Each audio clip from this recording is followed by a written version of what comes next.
Assalamualaikum warahmatullahi wabarakatuh. Perkenalkan, nama saya Nurhaliza Salsabila Hanum. Saya dari kelas 12 IPA 2. Kali ini saya akan menjelaskan atau mempresentasikan mengenai perkecambahan tugas mandiri pelajaran biologi. Nah, jadi di sini sudah ada penugasan mandirinya, contoh soalnya. Di sini ada 4 soal, tapi kali ini saya akan membahas 2 soal, yaitu soal nomor 1 dan nomor 3. Soal yang pertama, pertumbuhan dan perkembangan tumbuhan sangat dipengaruhi oleh faktor dalam dan faktor luar tumbuhan. Apa itu faktor dalam dan apa saja faktor luar yang mempengaruhi pertumbuhan dan perkembangan tumbuhan? Nah, jawabannya, apa itu faktor dalam? Faktor dalam atau faktor internal adalah faktor yang berasal dari dalam tubuh tumbuhan itu sendiri. Yang termasuk dalam faktor internal antara lain gen dan hormon. Apa itu gen? Gen merupakan substansi yang menurunkan sifat dari induk kepada keturunannya. Dalam tumbuhan, gen bisa mengatur keadaan fisik dan non-fisik tumbuhan, misalnya warna bunga atau rasa buahnya.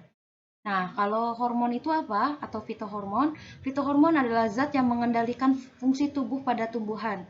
Contoh fitohormon antara lain auksin, giberelin, sitokinin, asam abisat, etelin, praumalin, dan kalin. Nah, di sini sudah ada macam-macam fitohormon. Di sini ada 7 hormon. Yang pertama ada hormon auksin. Hormon auksin untuk pemanjangan sel dan dominasi apical. Yang kedua ada hormon giberelin untuk pertumbuhan batang, perkecambahan biji, pembentukan bunga, dominasi lateral, dan pembentukan buah tanpa adanya biji. Yang ketiga hormon sitokinin yaitu pembelahan sel, penundaan penuaan dan pembentukan organ. Yang keempat ada asam absisat atau ABA untuk pengguguran organ, dominasi biji serta penghambat pertumbuhan tunas. Yang kelima ada hormon etilen, hormon dalam bentuk gas untuk pemantangan buah, menginduksi pembungaan dan mempercepat penuaan. Yang keenam ada hormon traumalin untuk proses pembentukan jaringan baru ketika tumbuhan mengalami luka. Yang ketujuh ada hormon kalin, yaitu hormon yang berperan dalam penginduksian organ. Nah, terus sekarang apa itu faktor luar? Faktor luar disebut juga dengan faktor eksternal. Faktor eksternal itu adalah faktor yang mempengaruhi pertumbuhan dan perkembangan tumbuhan, merupakan faktor yang berasal dari luar tubuh tumbuhan. Faktor eksternal tersebut antara lain nutrisi atau zat hara, cahaya, air, suhu, oksigen, dan kelembapan. Zat hara atau nutrisi adalah unsur makronutrien dan mikronutrien, misalnya karbon dioksida.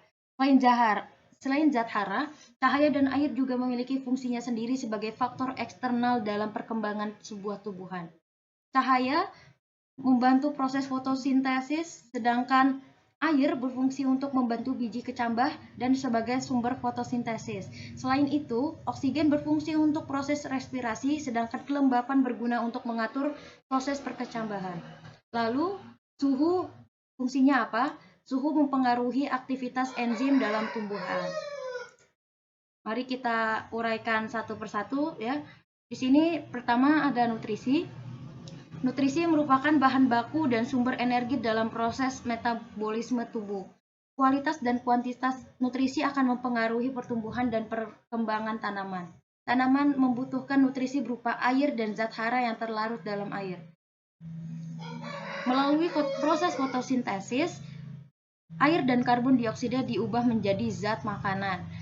Zat hara tidak berperan langsung dalam proses fotosintesis, namun sangat diperlukan agar tanaman dapat tumbuh dan berkembang dengan baik. Yang kedua ada cahaya matahari. Cahaya matahari berpengaruh terhadap pertumbuhan dan perkembangan makhluk hidup. Tanaman sangat membutuhkan cahaya matahari untuk proses fotosintesis. Mengapa? Karena keberadaan cahaya ternyata dapat menghambat pertumbuhan tumbuhan karena cahaya dapat merusak hormon auksin yang terdapat pada ujung batang. Yang ketiga ada air dan kelembapan. Air dan kelembapan merupakan faktor penting untuk pertumbuhan dan perkembangan. Air sangat dibutuhkan oleh makhluk hidup karena tanpa air, makhluk hidup tidak dapat bertahan hidup. Air merupakan tempat berlangsungnya reaksi-reaksi kimia di dalam tubuh. Kelembapan mempengaruhi keberadaan air yang dapat diserap oleh tanaman. yang dapat mengurangi penguapan. Kondisi ini sangat mempengaruhi sekali terhadap pemanjangan sel. Kelembapan juga penting untuk mempertahankan stabilitas bentuk sel. Yang keempat ada suhu. Suhu memiliki pengaruh nyata terhadap pertumbuhan dan perkembangan tanaman. Semua proses dalam pertumbuhan dan perkembangan seperti penyerapan air, fotosintesis, penguapan, dan pernapasan pada tanaman dipengaruhi oleh suhu. Contohnya, pada padi yang ditanam pada awal musim kemarau di mana suhu rata-rata tinggi akan lebih cepat dipanen daripada padi yang ditanam pada musim penghijau di mana suhu rata-rata lebih rendah. Karena disebabkan proses pertumbuhan dan perkembangan seperti penyerapan air, fotosintesis, penguapan, dan pernapasan pada tanaman dipengaruhi oleh suhu. Yang kelima ada tanah. Tanah berpengaruh terhadap pertumbuhan dan perkembangan tanaman.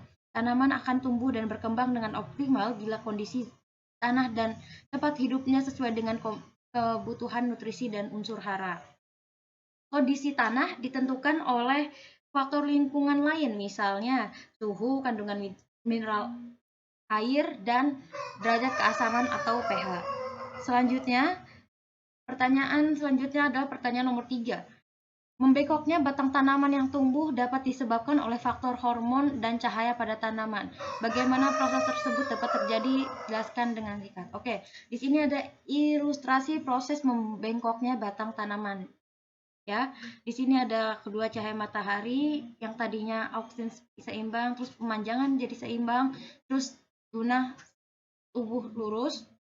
Jadi di sini pada sisi batang yang terkena cahaya, zat tumbuh lebih sedikit daripada sisi batang yang tidak terkena cahaya.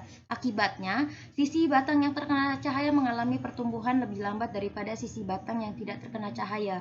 Karena auksin di bagian yang terkena cahaya matahari mengalami penguraian sehingga pertumbuhan pada bagian tersebut terhambat. Sebaliknya, auksin pada sisi yang tidak terkena sinar tetap bekerja normal. Kecepatan pembelahan binar tetap bekerja normal. Kecepatan pembelahan yang tidak sama antar kedua sisi tanaman tersebut menyebabkan tanaman membelok ke arah cahaya nih ya. Jadi tanaman membelok ke arah cahaya. Mengapa hal itu bisa terjadi? Karena mekanisme kerja auksin sangat dipengaruhi oleh cahaya dan aktif jika tidak terkena cahaya.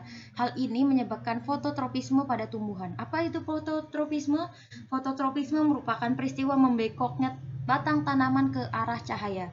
Hal ini terjadi karena adanya perbedaan rangsangan perpanjangan sel akibat penyebaran auksin yang tidak merata dan tidak diproduksinya auksin pada bagian yang terkena cahaya. Bagian yang tidak terkena cahaya aktif memproduksi auksin sehingga terjadi penimbunan auksin. Penimbunan auksin pada sisi yang tidak terkena cahaya ini mengakibatkan perpanjangan sel di sisi tersebut lebih cepat sehingga batang membengkok ke arah datangnya cahaya. Seperti ini ya, pemanjangan lebih banyak. Nah, oke. Sekian presentasi dari saya. Kurang lebihnya mohon maaf. Wassalamualaikum warahmatullahi wabarakatuh.